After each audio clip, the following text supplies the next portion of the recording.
Everyone, welcome back to the session. मेरा नाम शीतल है और मैं आपकी पॉलिटिकल साइंस पढ़ाती हूँ। आज मैं आप लोगों के साथ एक इम्पोर्टेंट नोटिफिकेशन पीएचडी एडमिशन के लिए लेकर आई हूँ, जो कि है आपके स्टेट यूनिवर्सिटी उत्तर प्रदेश में गुरु जम्बेश्वर यूनिवर्सिटी मोरादाबाद। यहाँ पर ना आपके भर भर के जो है पीएचडी के सीट्स जो है ना वो निकला हुआ है। तो डिटेल में देखते हैं, एंड तक जरूर देखना। सबसे पहले इंपॉर्टेंट डेट्स देखिए। एप्लीकेशन फॉर्म जो है आपकी यूनिवर्सिटी वेबसाइट में अवेलेबल है 27 सितंबर 2025 से। अभी हाल ही में ही आपका फॉर्म आया है और लास्ट डेट जो है वो रहने वाला है फॉर्म फिल करने का 18 अक्टूबर 2025। एडमिट कार्ड 28 अक्टूबर तक आ जाएगा और यहाँ पर आपका रिसर्च एंट्रांस एग्जामिनेशन होने वाला है 30 अक्टूबर 2025 को 10 से 12 बजे के बीच में पेपर वन के लिए और 2 से 4 बजे के बीच में पेपर टू के लिए। राइट, और आपका आंसर की जो है अगले दिन ही यानी कि 31 अक्टूबर 2025 को आ जाएगा।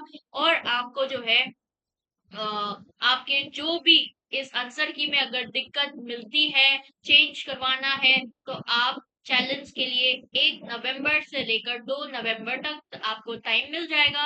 रिजल्ट जो है 4 नवंबर तक आ जाएगा और इंटरव्यू के डेट जो है आपके रिसर्च एंट्रेंस एग्जाम के सारे रिजल्ट डिक्लेरेशन के बाद ही आपके इंटरव्यू के डेट जो है वो अनाउंस करेगा आपके ये जो यूनिवर्सिटी है उनके वेबसाइट पे। ठीक है, एप्लीकेशन प्रोसेस कैसे होने वाला है। आपको अगर RET 2025 के जो फॉर्म है इस यूनिवर्सिटी को लेकर उनके वेबसाइट में जो ये वाला लिंक जो है जो मैंने आपको दिया है इससे आपको मिल जाएगा। ठीक है, और आपको प्रिंट आउट निकालनी पड़ेगी। पूरा डिटेल्स जो है आपको फिलअप करना पड़ेगा, अपने जो भी डिटेल्स उन्होंने मेंशन किया हुआ है एप्लीकेशन फॉर्म में। और उसके साथ साथ जो जरूरी डॉक्यूमेंट्स है ना उसको भी आप अटैच करना है। ऑनलाइन फीस जो है वो आप ये यहाँ पर लिंक दिया हुआ है इसके थ्रू ऑनलाइन फी जो है वो पेमेंट करनी है। बट एक और चीज देखो, यहाँ पर आपका जो भी एप्लीकेशन फॉर्म आपने फिल किया है ना और जो भी आपके डॉक्यूमेंट्स जो जरूरी है सेल्फ अटेस्टेड होनी चाहिए, यानी कि खुद के सिग्नेचर और उसके साथ साथ जो फीस आपने पे करा है उनके भी आपको एक प्रिंट आउट निकालना पड़ेगा। और ये सारे डॉक्यूमेंट्स को एक साथ क्लब करके आपको यूनिवर्सिटी कैंपस में स्पीड पोस्ट या फिर रजिस्टर्ड पोस्ट के थ्रू आपको भेजना है। ठीक है, ये नया चीज है। आप यूजुअली ऑनलाइन फॉर्म भरते हो तो नहीं करते, यहाँ पर स्पेसिफिकली आपको मेंशन किया हुआ है कि यू आपको सेंड करना पड़ेगा ये सारे डॉक्यूमेंट्स और इवन फीस स्लिप भी स्पीड पोस्ट के थ्रू या फिर रजिस्टर्ड पोस्ट के थ्रू। ऑलराइट, एप्लीकेशन फी जो है जनरल ओबीसी एंड ईडब्ल्यूएस के लिए 1200 है, SC ST के लिए 600 है और पार्ट टाइम हर एक कैटेगरी के लिए 10,000 है। ठीक है, mode of examination offline mode में ही होने वाला है और MCQ टाइप में ही आपका एग्जामिनेशन होगा। वैकेंसीज देखो, एग्रीकल्चरल इकोनॉमिक्स 3, एजुकेशन में 65, बोटनी 15, केमिस्ट्री 21, कॉमर्स 33, बहुत ज्यादा है कॉमर्स का भी। डिफेंस एंड स्ट्रेटेजिक स्टडीज 16 और ये वाला जो सब्जेक्ट है डिफेंस एंड स्ट्रेटेजिक स्टडीज इसमें पॉलिटिकल साइंस वाले भी अप्लाई कर सकता है एलाइड पेपर। ठीक है, इकोनॉमिक्स 19, इंग्लिश 117। देखो कितना बहुत ज्यादा वैकेंसीज निकला है इंग्लिश का 117। Genetics and plant building 6, geography 30, geography का भी ज्यादा है, हिंदी का भी 30, हिस्ट्री का 8, होम साइंस के 2, drawing and painting 4, horticulture 1, maths 26, music 18, physical education 24, physics 32, political science 16। ये भी आप देख सकते हो पॉलिटिकल साइंस वाले।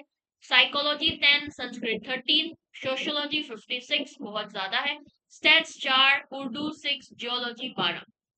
बहुत ज्यादा आपके वैकेंसीज निकला है। ठीक है, तो इसीलिए आप देखिए अपने सुपरवाइजर कौन है, कौन कौन पढ़ा रही है, कौन कौन सा टॉपिक्स में है।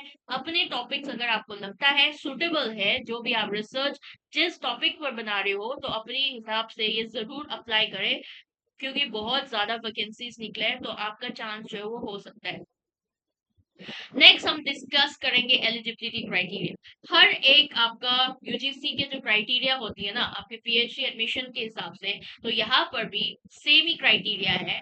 मास्टर्स डिग्री जो है उसमें आपका एटलीस्ट 55% मार्क्स होना जरूरी है, या और आपके 5% रिलैक्सेशन जो वो मिल रहा है SC ST and OBC non creamy, alright. और आपका जो है बाकी जो आपके कैंडिडेट जैसे कि डिफरेंटली एबल बाकी कैंडिडेट्स आपके स्टेट गवर्नमेंट या फिर यूनिवर्सिटी ने जो डिसीजन लिया है उसके हिसाब से उनका जो आपका जो डिग्री कंप्लीशन है ना, वो मास्टर्स डिग्री जो है 19 सितंबर 1991 उस टाइम पीरियड से पहले होना चाहिए। और उसके साथ साथ ये जो है आपके गवर्नमेंट यूनिवर्सिटी के रेगुलेशंस है उस पर आधारित होगा, ठीक है।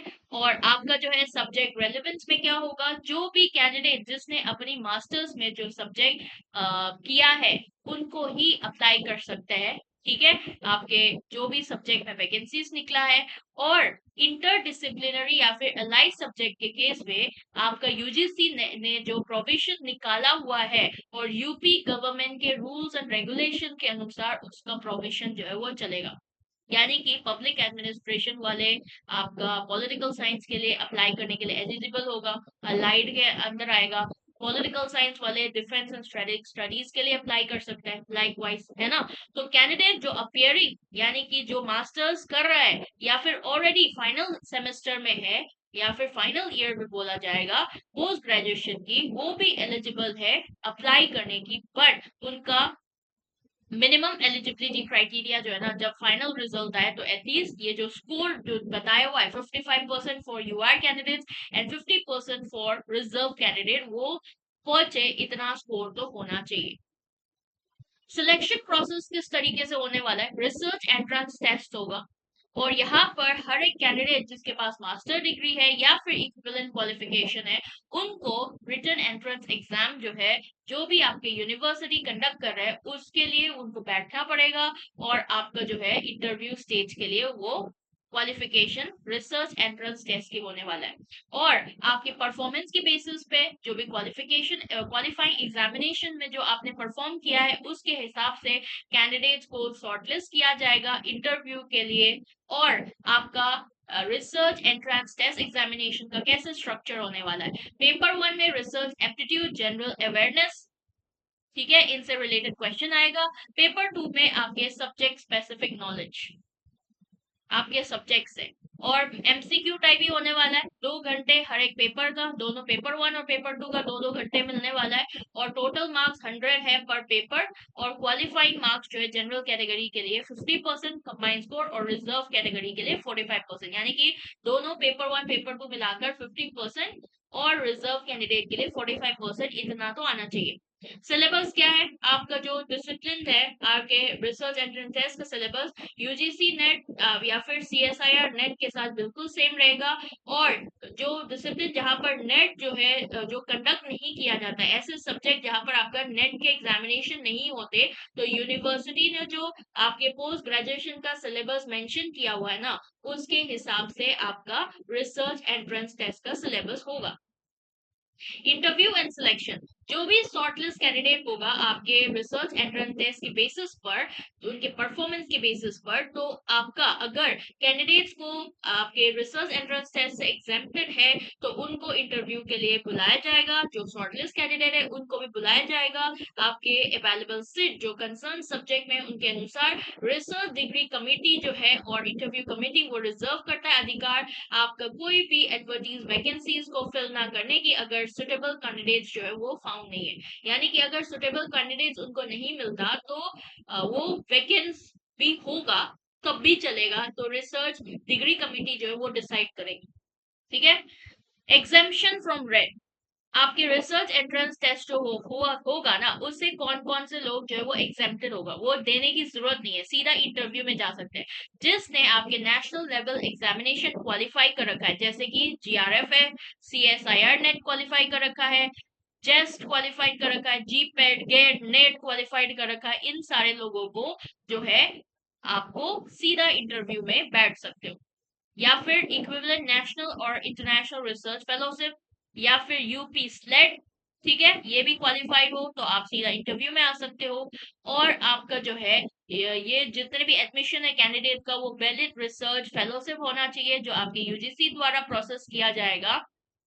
और secondly, university and government aided college faculty, जो गवर्नमेंट कॉलेजेस में यूनिवर्सिटी में जो काम कर रहे होंगे ना, वो भी एग्जाम हो जाएगा। जो परमानेंट असिस्टेंट प्रोफेसर होगा, एसोसिएट प्रोफेसर, प्रोफेसर होंगे, जो आपके कुछ पोस्ट के लिए टीचिंग डिपार्टमेंट गुरु जम्बेश्वर यूनिवर्सिटी में टीचिंग डिपार्टमेंट में होंगे, या फिर आपके एफिलेटेड गवर्नमेंट और गवर्नमेंट एडेड कॉलेजेस में जिसने अपने प्रोबेशन पीरियड जो है वो कंप्लीट कर चुके हो, जो एटलीस्ट 2 साल का बिना अनइंटरप्टेड सर्विस यानी कि बीच में रुकावट ना होके 2 साल का एटलीस्ट सर्विस में बैठे हो, और वो भी एग्जाम करा जाएगा आपके आरईटी एग्जामिनेशन जो है उससे सीधा इंटरव्यू के लिए वो लोग बैठ सकते हैं।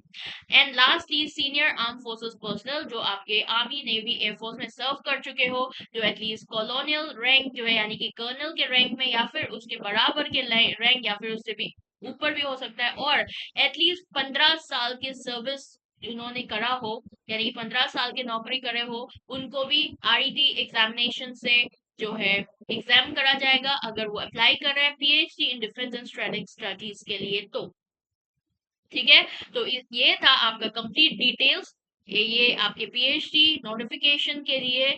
और आई होप आप सभी लोगों को समझ में आ गए होंगे। Thank you so much for watching, do subscribe the channel, and session पसंद आया तो जरूर लाइक करके जाना।